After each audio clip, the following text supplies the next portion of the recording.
Welcome to my channel Wisdom Forever. मेरे इस wisdom forever channel पर आप सभी दोस्तों का बहुत बहुत स्वागत है। इस चैनल में मैं आपको सभी तरह की इंग्लिश स्टोरीज हिंदी में सुनाने की कोशिश करूंगा, जो आपके सुनने में भी अच्छी लगेंगी और आपके एकेडमिक्स और फ्यूचर स्टडीज़ के लिए भी बहुत बेनिफिशियल होंगी। मैं इसमें आपको बताऊंगा कि एक पर्टिकुलर राइटर की उसकी अपनी पर्टिकुलर स्टोरी के लिए या कहानी के लिए क्या इंटेंशंस हैं। इससे आपको कोई भी कहानी या स्टोरी इजीली समझ में आ जाएगी, जबकि क्लासरूम लेक्चर्स में ये चीज़ें हमें कभी कभी समझ नहीं आती हैं या हम डिस्टेंस लर्निंग से पढ़ाई करते हैं तो हमें खुद ये चीज़ें समझनी पड़ती हैं। तो चलिए शुरू करते हैं, लेकिन शुरू करने से पहले आप लोग प्लीज़ मेरे चैनल को लाइक, शेयर और सब्सक्राइब कर दें। मेरे चैनल पर ये मेरी पहली वीडियो है और मुझे आपकी सपोर्ट की ज़रूरत है।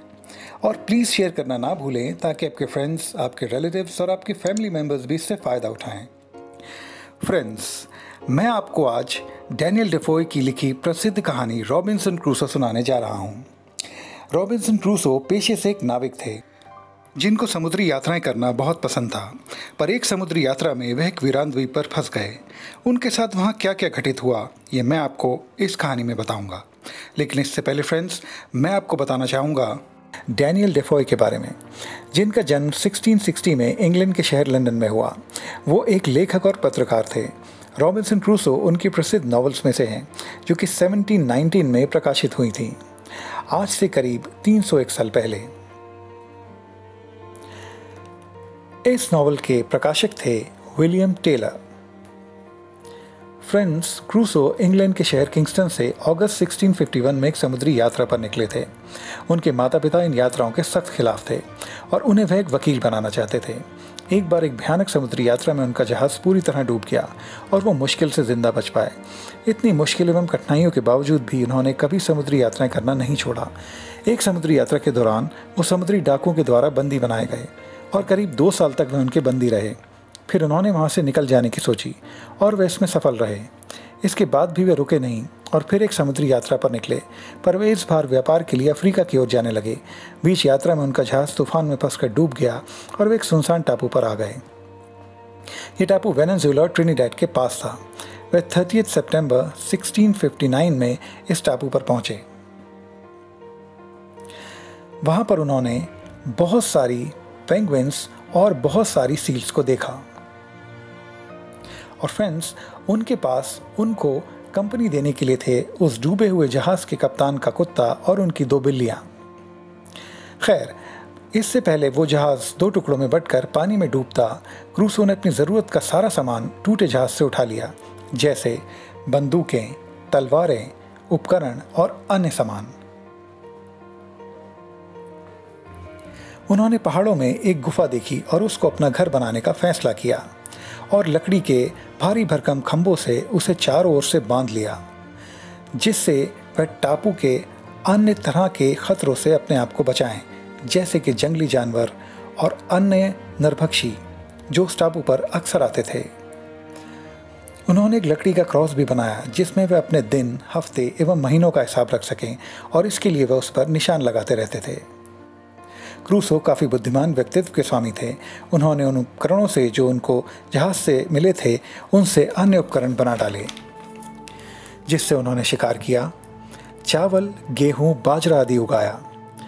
वह अंगूरों को सुखाकर किशमिश भी बनाते थे। वह ऐसे उपकरण भी बना पाने में सफल हुए जिससे उन्होंने मिट्टी के बर्तन अपनी एक छोटी सी रसोई के लिए बना डाले, जिससे उनको भोजन करने में बहुत आसानी हुई। उन्होंने अपने लिए बकरियां पाली, उनके दूध के लिए, और उन्हीं की खाल से कपड़े भी बनाए। और उन्होंने इसी बीच एक छतरी भी बना डाली। उन्होंने एक तोता भी पाला और उनका समय बहुत अच्छे तरीके से बीतने लगा। अक्सर वह तट के पास जाते, अपना टेलीस्कोप लेकर, और समुद्र को देखते रहते कि कोई जहाज़ उन तक पहुंच जाए, पर कोई भी जहाज़ उन तक कभी नहीं पहुंचा। इसमें भी उन्हें निराशा हाथ लगी। फिर भी उन्होंने भगवान का धन्यवाद किया। इस वीरान टापू पर उन्होंने क्रूसो को सब कुछ दिया सिवाय मनुष्यों की संगति के। कुछ साल इसी तरह से बीत गए और एक दिन वे समुद्र के पास टहल रहे थे। तभी उन्होंने अपने पैरों से अलग कुछ पैरों के निशान देखे। वह ये पैरों के निशान देखकर बुरी तरह से डर गए कि ये पैरों के निशान किसके हैं। और उन्होंने ये भी देखा कि उनके सिवाय इस टापू पर और कोई नहीं है। तभी उन्हें नगाड़ों की कुछ आवाज़ें सुनाई दी। उन्होंने छुप कर देखा तो नरभक्षी लोग अन्य लोगों को बंदी बनाकर तट के पास लाए हैं और उन्हें मारकर खा रहे हैं। वे बहुत देर तक इस दृश्य को देखते रहे। ये दृश्य देखकर वह बुरी तरह से डर गए कि कोई मनुष्य किसी दूसरे मनुष्य को कैसे खा सकता है। तभी एक बंदी कैदी वहाँ से छूटकर भागने में सफल हुआ और वह क्रूसो के हाथ लगा और क्रूसो ने उसका नाम फ्राइडे रखा, मैन फ्राइडे, क्योंकि वह बंदी क्रूसो को फ्राइडे को मिला था। उन्होंने उसे अंग्रेज़ी सिखाई, शिष्टाचार के नियम सिखाए और अंत में उसे ईसाई बनाया। क्रूसो और फ्राइडे अब बहुत अच्छे दोस्त हो गए थे और क्रूसो ने ठान लिया था कि वो फ्राइडे को अपने साथ इंग्लैंड लेकर के जाएंगे। एक दिन उन्होंने एक ब्रिटिश जहाज को देखा, पर उन्होंने ये देखा कि कुछ विद्रोहियों ने जहाज पर कब्जा करके ब्रिटिश कप्तान को बंदी बना लिया है और ब्रिटिश कप्तान को असाए इस वीरान टापू पर छोड़ा जाने वाला है। और फिर क्रूसो ने ब्रिटिश जहाज के कप्तान से संधि कर ली और जहाज के अन्य वफादार ब्रिटिश नाविकों को अपने साथ मिलाकर विद्रोहियों को खदेड़ दिया, जिसमें विद्रोहियों के कप्तान की मौत ब्रिटिश जहाज के कप्तान द्वारा हुई। और फिर ब्रिटिश जहाज के कप्तान ने फैसला किया कि विद्रोहियों को बंदी बनाकर इंग्लैंड वापस ले जाया जाए, जहाँ उन्हें फांसी दी जा सके। यहाँ भी क्रूसो ने एक ऑफर विद्रोहियों को दिया कि वह इंग्लैंड जाएं या हम उन्हें यहीं इसी द्वीप पर छोड़ दें। तो उन विद्रोहियों ने द्वीप पर ही रहने का फैसला किया और क्रूसो ने द्वीप पर रहने का और जीवित रहने का हर एक तरीका इन विद्रोहियों को बताया। इससे हमें ये भी पता चलता है कि क्रूसो एक दयावान व्यक्तित्व के स्वामी भी थे।